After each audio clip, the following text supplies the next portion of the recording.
जैसा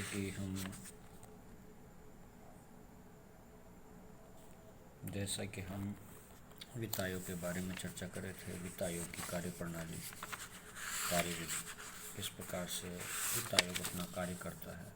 अनुच्छेद 280 में वित्त आयोग का संगठन एवं कार्यप्रणाली को इंगित करता है और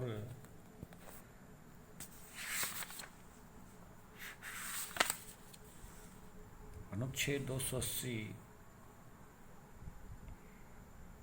न केवल वित्त आयोग के रचना की गई है बल्कि आयोग के कार्य और कर्तव्यों का भी विवरण दिया है। प्रारंभ में संविधान में 3 कार्यों का उल्लेख किया गया था, किंतु 73वां 74वां संविधान संशोधन के पश्चात उनके कार्यों में विवरण दी गई है। जैसा कि भारत में प्रथम वित्त आयोग 1951 में गठन हुआ, 1953 में प्रतिवेदन दिया और 52 से 57 इसके क्रियान्वयन का वर्ष रहा और केसी नियोगी इसके वित्त आयोग के प्रथम अध्यक्ष हैं।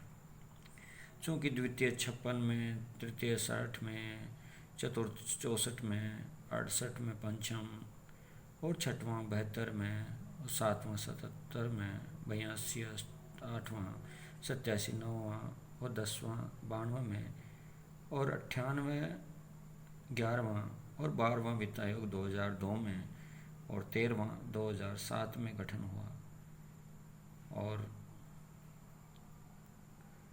14वां 2015 में गठन हुआ, जो 2017 में रिपोर्ट आई और 2015 से 2020 के रूप में ये क्रियान्वयन का वर्ष है और इसके अध्यक्ष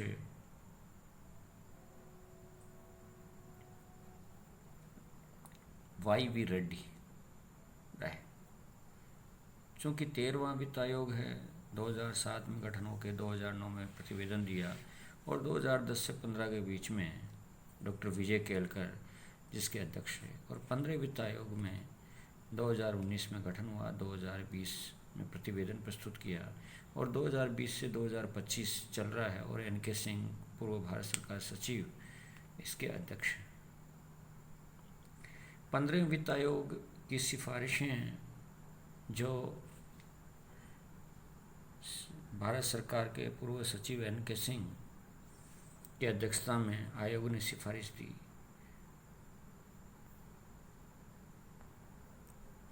14वें वित्त आयोग में 42% राज्यों का हिस्सा था।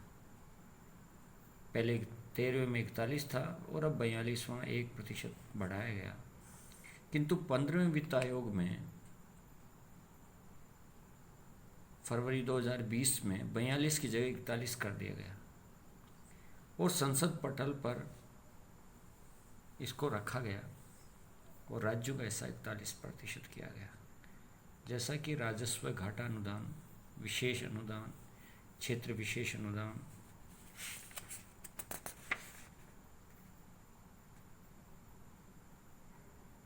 स्थानीय निकायों को अनुदान, आपदा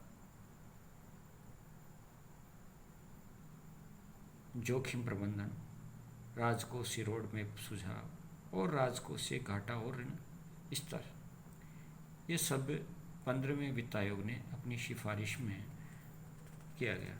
यहाँ जहाँ आयोग की सिफारिशों की बात है, वित्त आयोग अपनी सिफारिशें मुख्यतः 3 भागों में विभाजित करता है: आयकर तथा उत्पादन शुल्क व अन्य केंद्रीय करों के विभाजन और वितरण से संबंधित सिफारिशें। दूसरा है वित्त आयोग राज्यों की सहायता अनुदान, ग्रांट इन एड देने संबंधी सिफारिशें। तीसरा है राज्यों को दिए जाने वाले केंद्रीय ऋण संबंधी सिफारिशें। ये 3 प्रकार की आयोग सिफारिश करता है। प्रत्येक वित्त आयोग में 3 भागों में इसको विभाजित किया गया है। पहला आयकर उत्पादक शुल्क, अन्य केंद्रीय करों विभाजन और वितरण संबंधी सिफारिशें। दूसरा राज्यों को अनुदान देने वाली सिफारिशें और तीसरा राज्यों को दिए जाने वाले केंद्रीय ऋण संबंधी सिफारिशें।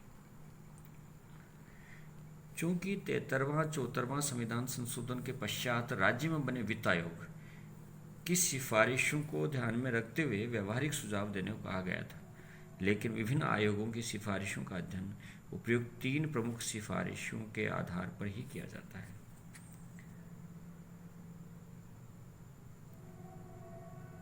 जैसा कि हमने ये चर्चा की थी, 15 वित्त आयोग में राजस्व घाटानुदान, विशेष अनुदान, क्षेत्र विशेष अनुदान, प्रदर्शन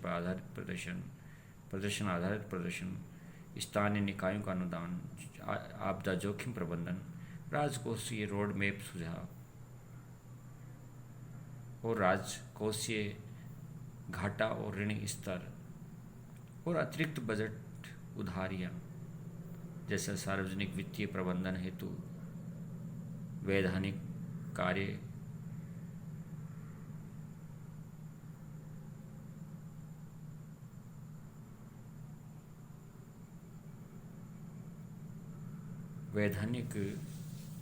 सार्वजनिक वित्तीय प्रबंधन हेतु वैधानिक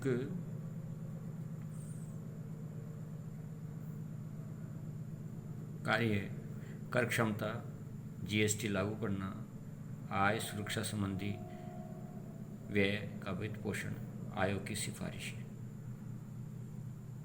जैसा कि 3 भागों में अभी बताया कि केंद्र राज्य सरकार का विभाजन, उत्पादन शुल्क के संदर्भ वित्त आयोग की सिफारिशें, राज्यों को सहायता और केंद्र को ऋण उपलब्ध करवाना।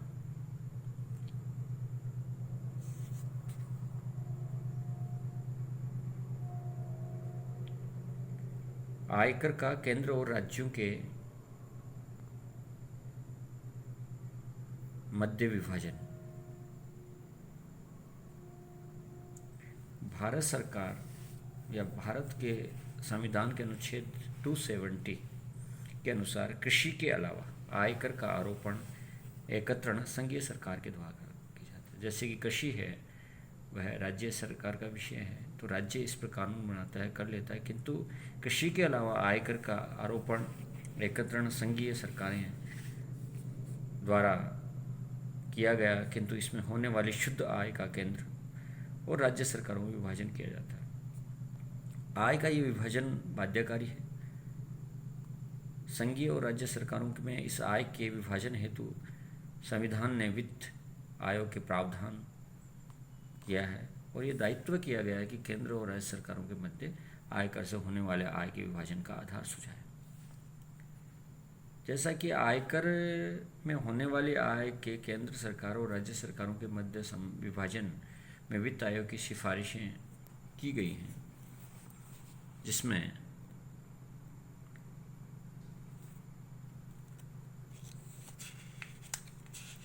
वित्त आयोग अपनी दृष्टि से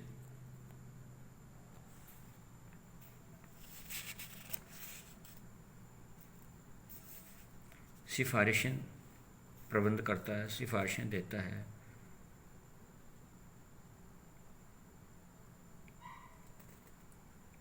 इसमें न केवल राज्यों को बल्कि केंद्र शासित प्रदेशों के लिए भी इस आय का हिस्सा वित्त आयोग ने निश्चित किया है। ये हिस्सा प्रथम वित्त आयोग ने 2.75%, 8वें वित्त आयोग ने 2.99%, प्रथम से 11वें वित्त आयोग तथा केंद्र शासित प्रदेशों का हिस्सा न्यूनतम रहा है। जैसा कि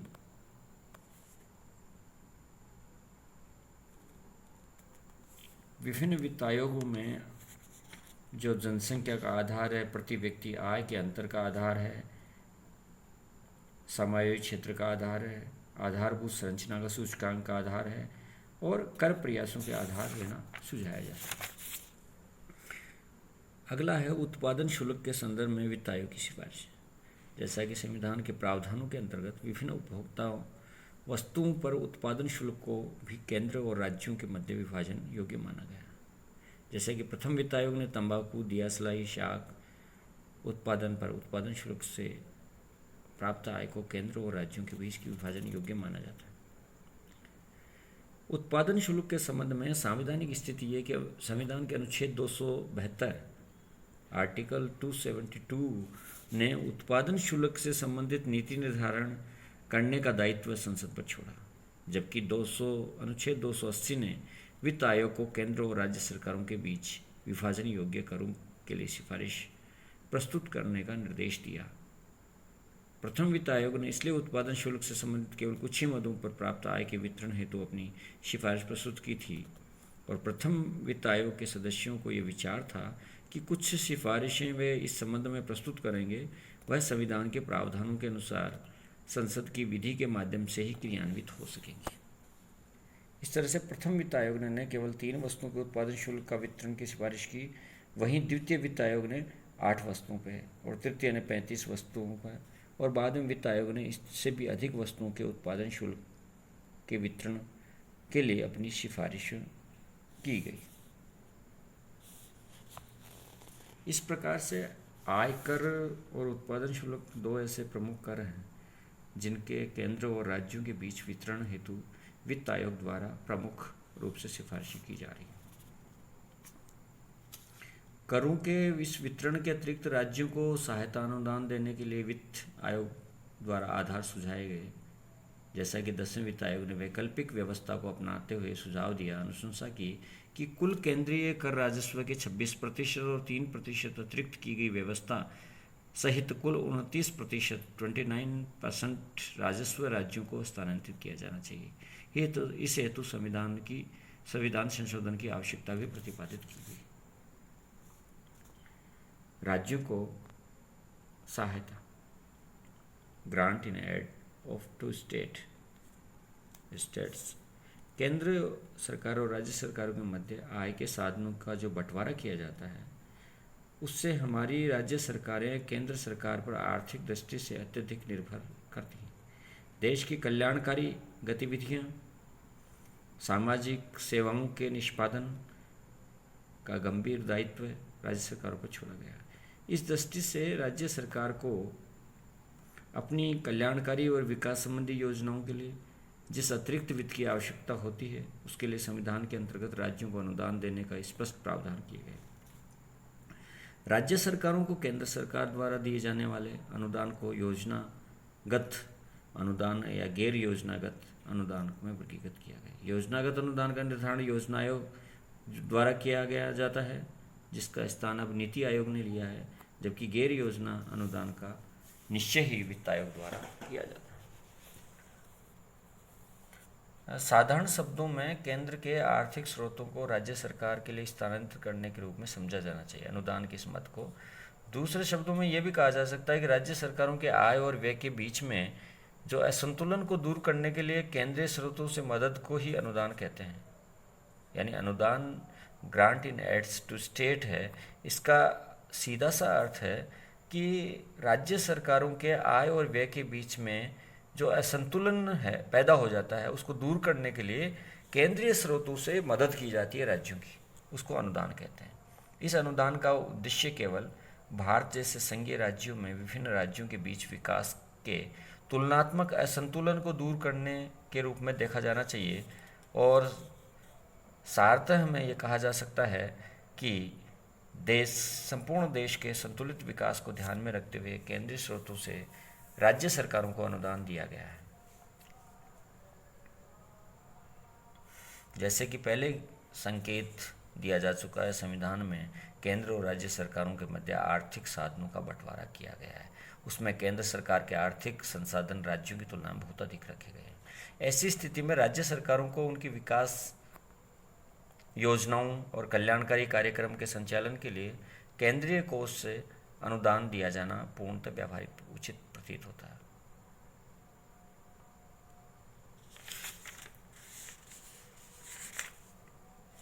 जैसा कि प्रथम वित्त आयोग ने 1952 से 1957 की अवधि के लिए केंद्रीय कोषों से राज्यों को अनुदान देते समय राज्यों की बजट की आवश्यकताएं, उनके कर लगाने का प्रयत्न, सामाजिक सेवाओं का स्तर, विशिष्ट दायित्व और राष्ट्रीय महत्व के व्यापक उद्देश्यों का मार्गदर्शन सिद्धांत के रूप में ध्यान रखते हुए सुझाव दिया गया। प्रथम वित्त आयोग ने 8 राज्यों को प्राथमिक शिक्षा सुविधाओं के विकास के लिए अनुदान दिए जाने की सिफारिश की थी, और वहीं 7 अन्य राज्यों को उनकी वित्तीय आवश्यकताओं के अनुरूप सामान्य अनुदान दिए जाने की अनुशंसा की थी। इस प्रकार दूसरे वित्त आयोग ने इस संदर्भ में सिफारिशें की थी कि केंद्रीय कोष से राज्यों को अनुदान देते समय केवल इस तथ्य का ध्यान रखा जाना चाहिए कि केंद्रीय अनुदान राज्यों को उनके आय व्यय के असंतुलन को दूर करने में सहायक सिद्ध हो या सहायक होता हो। इस प्रकार से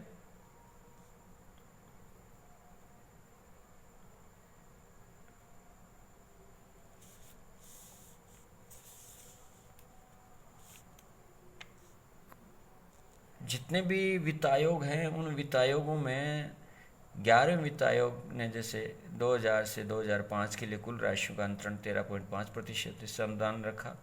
उसकी राशि 58,587 करोड़ रुपए थी। इसके साथ ही वित्त आयोग ने स्थानीय निकायों के लिए प्रतिवर्ष 2000 करोड़ रुपए के केंद्रीय अनुदान की सिफारिश की थी और 1600 करोड़ रुपए ग्रामीण निकायों के लिए की थी। ये इस प्रकार से जो 15वीं वित्त आयोग की सिफारिशें हैं, उसमें भी जैसे वर्तमान में जो 15वां वित्त आयोग है 2020 से 2025 और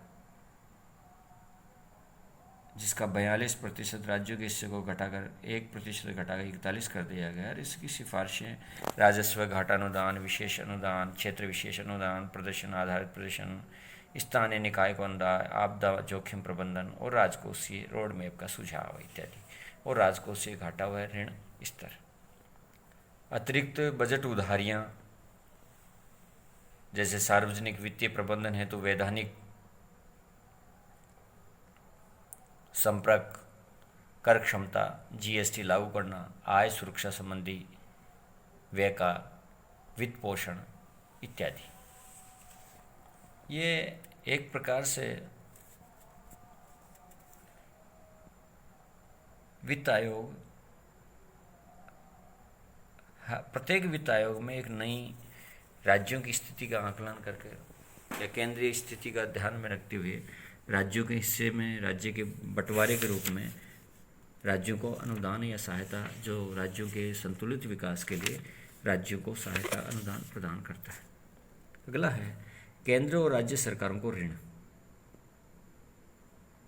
सहायता उपलब्ध करवाना। केंद्र और राज्य सरकारों को ऋण उपलब्ध करवाता है, सहायता प्रदान करता है। राज्य सरकारें अपनी आवश्यकता के अनुरूप केंद्रीय सरकार से ऋण प्राप्त करती है। इस प्रकार केंद्र सरकार राज्य सरकारों पर पर्याप्त नियंत्रण रखती है।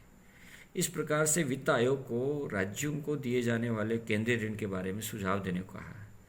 आयोग ने इस संबंध में सिफारिश की कि भविष्य में राज्य का एक वर्ष में केवल 2 बार ही ऋण प्राप्त करने के अधिकारी होंगे। इनमें से एक दीर्घ अवधि ऋण होगा, दूसरा मध्य अवधि ऋण। चौथे वित्त आयोग ने ऋणग्रस्तता की समस्या के विस्तृत अध्ययन के लिए सक्षम निकाय स्थापित करने की सिफारिश की थी। और 5वें वित्त आयोग ने पुरजोर पर सिफारिश की कि राज्यों को अपना बजट संतुलित रखना चाहिए और अपने वित्तीय संसाधन उपलब्ध साधनों में अपने ही कार्य का प्रबंधन करना चाहिए, यानी खुद के साधन और संसाधन डेवलप करने चाहिए। और इसीलिए 73वें 74वें संविधान में ये स्पष्ट उल्लेख किया गया है कि राज्य हैं वो या स्थानीय निकाय हैं, यहाँ तक कि स्थानीय निकायों को भी ये कहा गया है, जिसमें पंचायत राज की संस्थाएं पीआरआई हैं या नगर निकाय हैं, उन स्थानीय सरकारों को भी ये कहा गया है। और राज्य वित्त आयोग उसके बारे में आधार सुझाएगा केंद्र सरकार को। और राज्य वित्त आयोग का स्थापना का उद्देश्य ही यही था कि स्थानीय निकायों को मजबूती मिले और अपने साधन संसाधन खुद अपने पैरों पर खड़े होकर, ताकि उसे केंद्र और राज्य की तरफ या राज्य सरकारों की तरफ मुंह की ओर नहीं देखना पड़े।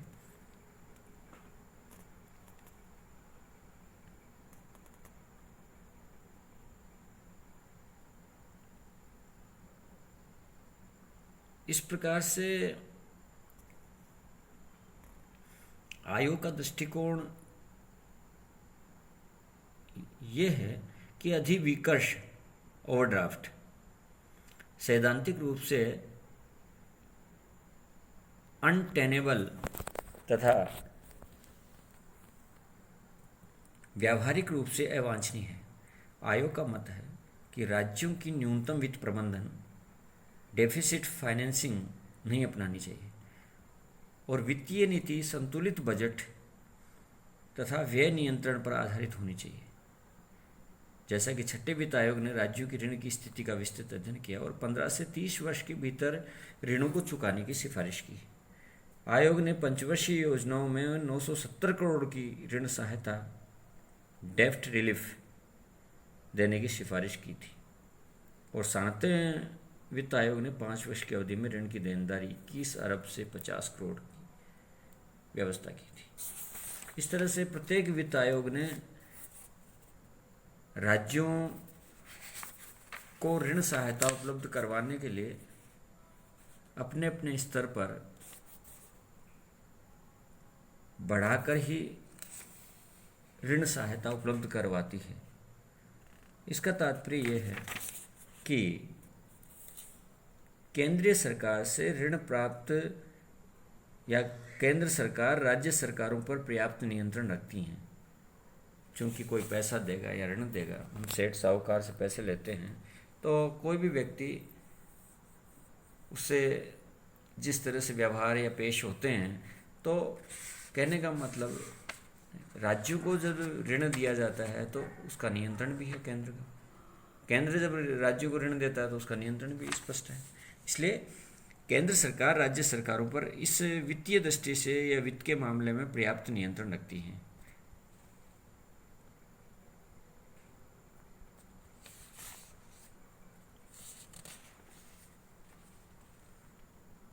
और लास्ट में जो समीक्षा है, इवोल्यूशन है, वो हम इस प्रकार से व्यक्त कर सकते हैं कि वित्त आयोग का गठन और उसके कार्य हैं, उसके प्रस्तुत सिफारिशें हैं, देखने से स्पष्ट होता है कि यह आयोग का एक महत्वपूर्ण संवैधानिक बॉडी है या संस्था है, इंस्टीट्यूशन है, जो भारत जैसे संघीय राज्य के वित्तीय साधनों के समन्वित उपयोग की दिशा में अत्यंत महत्वपूर्ण कार्य करती है। वित्त आयोग की रचना के प्रावधान यद्यपि संविधान में दिए गए हैं, किंतु व्यवहारिक रूप से आयोग का कार्यक्षेत्र केंद्र सरकार पर निर्भर करता है। क्योंकि राष्ट्रपति द्वारा नियुक्त किए जाने वाला यह आयोग व्यवहार में केंद्र सरकार के द्वारा ही नियुक्त किया जाता है। उसके कार्यक्षेत्र का निर्धारण भी केंद्र सरकार ही करती है। केंद्र सरकार यदि चाहे तो करों के विभाजन संबंध में उसकी सीमाएं भी निर्धारित कर सकती। तात्पर्य भारत में संस्थात्मक व्यवस्था है, इंग्लैंड और भारत में संसदीय शासन व्यवस्था है। संसद सर्वोपरि है, व्यवस्थापिका विधायिका सर्वोपरि है और व्यवस्थापिका में जिस दल का बहुमत होता है उस दल की सरकार या कार्यपालिका रहती है। इसलिए यहाँ इंग्लैंड में ताज के नाम से, क्राउन के नाम से, भारत में राष्ट्रपति के नाम से नियुक्तियाँ की जाती हैं। किसी भी नियुक्ति में, चाहे वो विधि आयोग हो, चाहे वित्त आयोग हो, चाहे नीति आयोग हो, उसमें नियुक्ति केंद्र सरकार की सिफारिश पर ही राष्ट्रपति करता है। तो वास्तविक रूप से, व्यवहारिक रूप से केंद्र सरकार ही इनके कार्यक्षेत्र का निर्धारण करती है, इनकी नियुक्ति करती है। अतः केंद्र सरकार यदि चाहें तो करों के विभाजन संबंध में भी उनकी सीमाएं निर्धारित कर सकती हैं। केंद्र सरकार द्वारा राज्यों को जो अनुदान दिया जाता है, वह अनुदान पाने के लिए कौन से राज्य पात्र हैं, यह इस बात पर निर्भर करता है कि वित्त आयोग को किन राजस्व मदों पर सिफारिश करने को कहा गया। उदाहरणार्थ, चौथे, पाँचवें, छठवें वित्त आयोग को बजट, राज्यों के बजट के केवल अनियोजित राजस्व के संबंध में ही अनुदान देने की सिफारिश के लिए कहा गया था। ऐसी स्थिति में वित्त आयोग इस जैसी संवैधानिक संस्था का कार्यक्षेत्र पर्याप्त सीमा तक केंद्र सरकार द्वारा उसके गठन के लिए जारी आदेश की भाषा पर निर्भर करता है। इसके अतिरिक्त, जैसा कि पूर्व में संकेत भी दिया जा चुका है, वित्त आयोग एक परामर्शदात्री एडवाइजरी बॉडी है, जिसकी अभिशंसाओं का मानना न मानना केंद्र सरकार की इच्छा पर निर्भर करता है।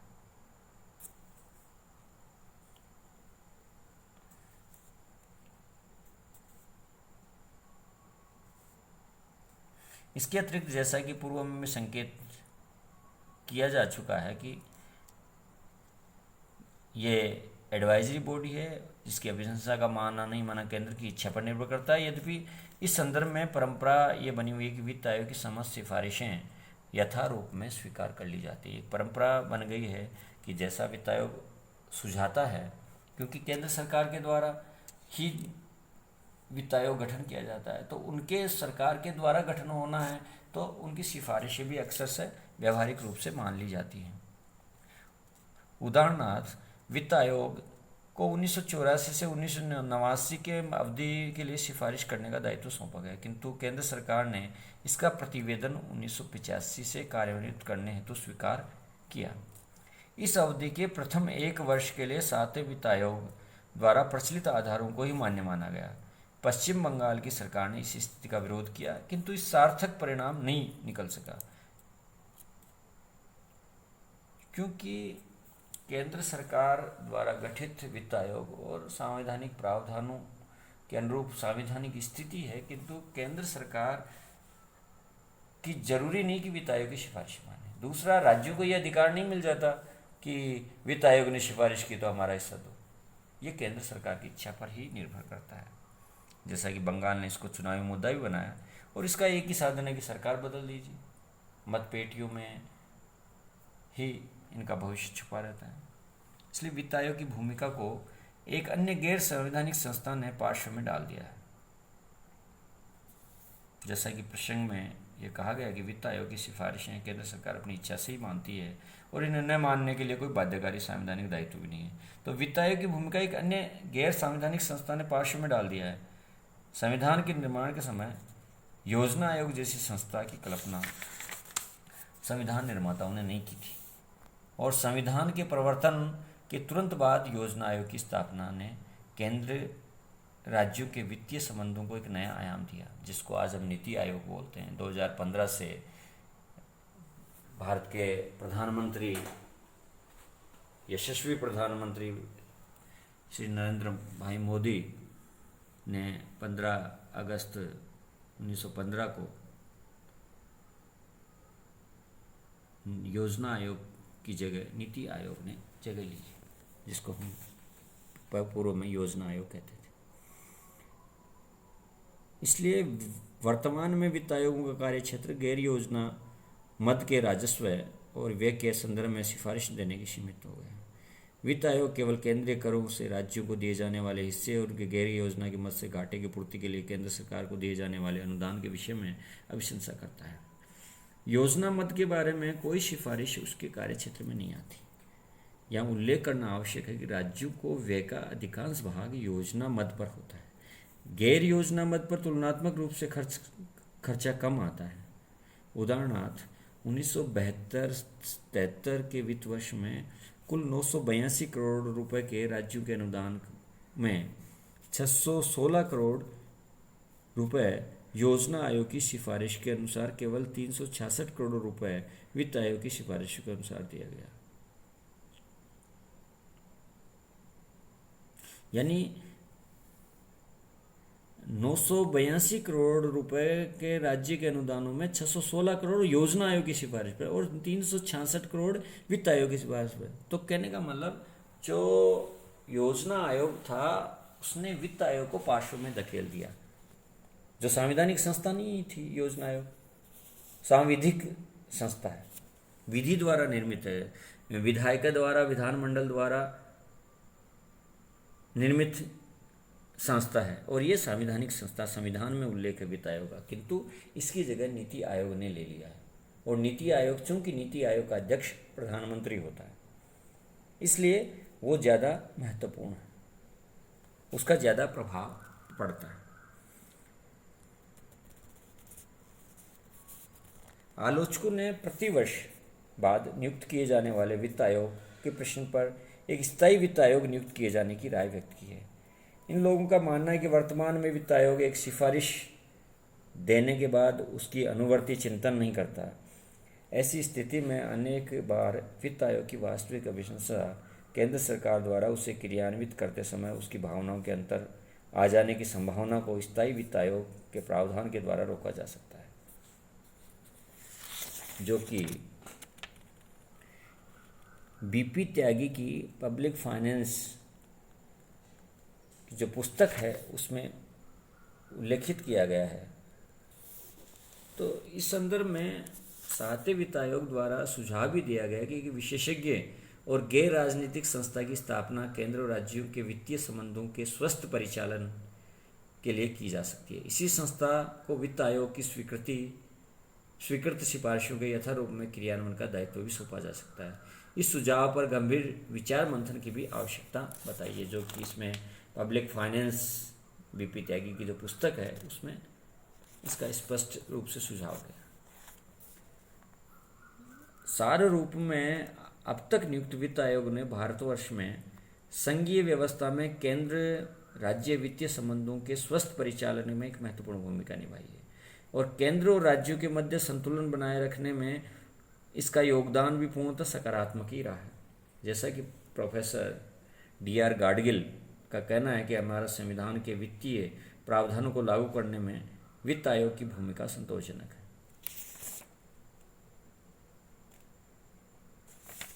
ये भी पब्लिक फाइनेंस बीपी त्यागी की पुस्तक में उल्लिखित किया गया है। इसके बावजूद भारतवर्ष में केंद्र राज्यों के संबंधों के क्षेत्र में सबसे अधिक संवेदना का स्थल केंद्र राज्यों की आर्थिक पक्ष रहा है। यानी वित्त आयोग का जो वित्त है, वित्त का मतलब आर्थिक बंटवारा या वित्त का बंटवारा, धन का बंटवारा, तो भारतवर्ष में केंद्र और राज्यों के संबंधों में क्षेत्र में सबसे अधिक संवेदना का स्थल, जहाँ सेंसिटिव मुद्दा है, वो केंद्र राज्यों का आर्थिक पक्ष रहा है। बार बार राजस्थान सरकार भी कहता है कि हमारा जीएसटी का हिस्सा नहीं है, हरियाणा सरकार ने भी कहा हमारा जीएसटी का हिस्सा नहीं आया, क्योंकि विकास कार्य उस राज्य के अवरुद्ध हो जाते हैं। और जब ये स्थिति जब ज़्यादा और भी पेचीदगी हो जाती है या विपरीत परिस्थिति हो जाती है, जब केंद्र में सरकार दूसरी हो, राज्य में सरकार दूसरे दल की हो, जैसा कि वर्तमान में राजस्थान में कांग्रेस की है और सेंटर में केंद्र में भाजपा की है, तो इस संबंध में ये स्थिति हो जाती है कि केंद्र अनुदान, ऋण या जो राज्यों का जो हिस्सा है वो समय पर अगर उपलब्ध नहीं करवाता, राज्यों की स्थिति या विकास अवरुद्ध हो जाता है। केंद्र में स्वतंत्रता के बाद से अब तक छोटे से काल को छोड़कर कांग्रेस शासनारूढ़ रही है, किंतु विभिन्न राज्यों में गैर कांग्रेसी सरकारें केंद्र सरकार के आर्थिक पक्षपात का आरोप लगाती रही, जैसा कि मैंने अभी उल्लेख किया है राजस्थान सरकार का। और सरकारी आयोग ने भी इस विषय में व्यापक छानबीन करके संविधान में संशोधन करने और राज्यों को अन्य मदों में हिस्सा देने की सिफारिश की थी, जिसकी वहीं फाइलों के ढेर में धूल फांकती है। सरकारी आयोग ने बहुत कई सिफारिशें दी थी, जैसे केंद्र सरकार द्वारा राज्य सरकारों की बलि देना, अनुच्छेद 356 के अंतर्गत बर्खास्त कर देना, संवैधानिक संकट के नाम से, कानून व्यवस्था के नाम से। तो इस तरह से जो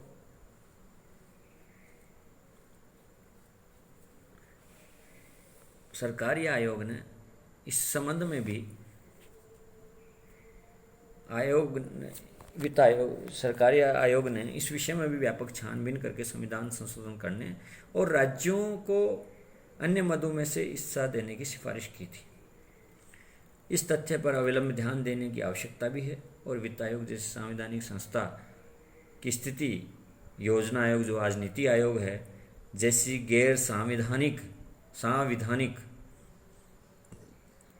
संस्था से प्रभावित हों। यह संवैधानिक संस्था है, वो सांविधिक संस्था।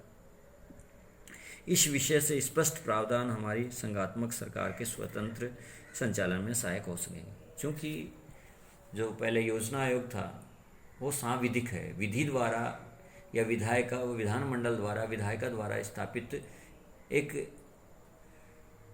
स्वतंत्रता के बाद या संविधान लागू होने के पश्चात इस संस्था का प्रादुर्भाव हुआ और जिसका नाम बदलकर नीति आयोग बनाया गया, जिसका अध्यक्ष खुद प्रधानमंत्री होता है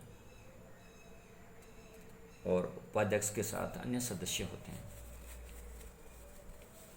मनोनीत मानद सदस्य होते हैं। इस प्रकार से वित्त आयोग की जो भूमिका है राज्यों का और केंद्र का मध्य जो वित्तीय संबंधों का, आर्थिक पक्ष का, अनुदान का, ऋण का, ये जो विभाजन है, हिस्सा है, बंटवारा है, ये कुछ हद तक जो गैर संवैधानिक संस्था है, जो सांविधिक संस्था है, कानून द्वारा, विधि द्वारा स्थापित जो योजना आयोग जैसी संस्था है, जिसको गैर संवैधानिक संस्था कह सकते हैं, जिसका हम नीति आयोग कहते हैं, पर चूंकि उसका अध्यक्ष प्रधानमंत्री है और उसने जो अब तक ऐसी स्थिति या स्तर बना लिया कि इस नीति आयोग ने वित्त आयोग को संवैधानिक संस्था होते हुए भी पीछे धकेल दिया, पार्श्व में धकेल दिया।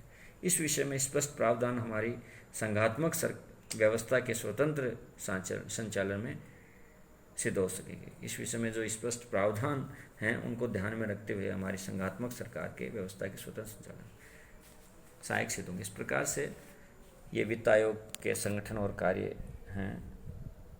आज के लिए इतना ही। धन्यवाद।